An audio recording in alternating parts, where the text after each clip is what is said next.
Hello and welcome to ACIDSOC Tutor Support. In this video, I will be talking about ACIDSOC's teaching method for conducting a free talk lesson. A free talk lesson aims to develop a student's conversational skills. It's more of a conversation practice, wherein students simulate a real conversation. Okay, now this is what a free talk with topic lesson material looks like. Okay, so as you can see, it's basically just a list of questions about a specific topic, say for example food. And what you have to remember is you don't have to ask all of the questions provided. Again, we try to simulate a real conversation and avoid turning it into an interrogation. Okay, and so try to adjust, be flexible, refer to the student info, and try to use the information that you already know about your student, and choose appropriate questions that you can ask them that would encourage them to speak more and express their thoughts more freely. Okay, so to start out, we have the opening. Again, we have the greeting part. Now remember to be active and enthusiastic, because this is where we set the tone of the lesson. Okay, and of course we provide warm-up questions. Now take note that warm-up questions have to lead into the topic of the lesson.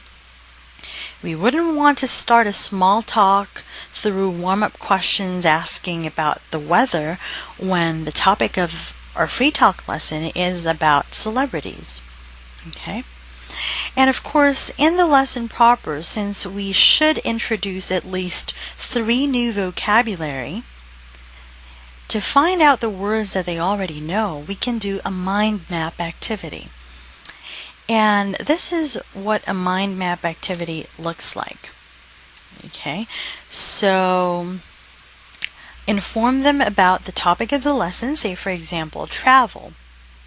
And so you can ask questions to extract information about words and expressions that they already know. So you can ask, what are the words that you immediately think of when you talk about travel?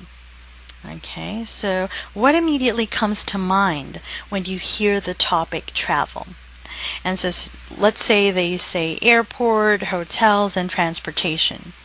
So based on what they share with you, you can actually introduce new vocabulary related to the words and expressions that they already know.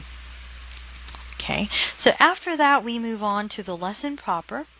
Again, take note that you have to adjust and be flexible to make the necessary changes based on the material provided and based on your student's level. We focus more on accuracy practice and fluency practice when it comes to the lesson proper. Choose close-ended questions to start out, because this is where we do most of the corrections.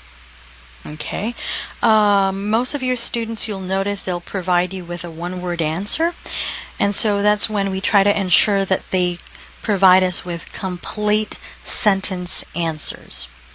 Okay, so that you can check their sentence structures. You can also make the necessary corrections for common grammatical mistakes. And so they would be able to make the necessary improvements based on the corrections that you provide. For the fluency practice, however, we choose open-ended questions. As much as possible, we try to avoid interruptions so that they can freely speak and express their thoughts. Of course, we can provide follow-up questions. In this part, we provide follow-up questions to introduce new vocabulary. Okay, but remember to still take note of major mistakes, may it be pronunciation, grammar mistakes, or some lapse in vocabulary or lack of vocabulary and expressions to express their thoughts more naturally. Okay, so after the 15 to 20 minute lesson proper, we move on to the last part, which is the wrap-up. This is where we provide the feedback. As much as possible, we give them positive feedback to boost their confidence, but of course we also give them suggestions on necessary improvements. And also tell them how they can improve on their weaknesses. Okay, be more specific when giving a practice activity rather than a more general advice. Again, we also do a short recap or a summary of the lesson. Instead of spoon-feeding them with information, try to extract information for things that they've learned, such as vocabulary and expressions, and also some important points that they need to remember for your lesson or free talk lesson. Okay, so make the lesson as fun as possible, as interactive as possible. It doesn't matter if you only ask a few questions, as long as you effectively guided your students, especially during the accuracy and fluency practice part. Okay, so anyway, for any further questions, feel free to drop me a message, but hopefully everything is clear. Enjoy your lessons and good luck.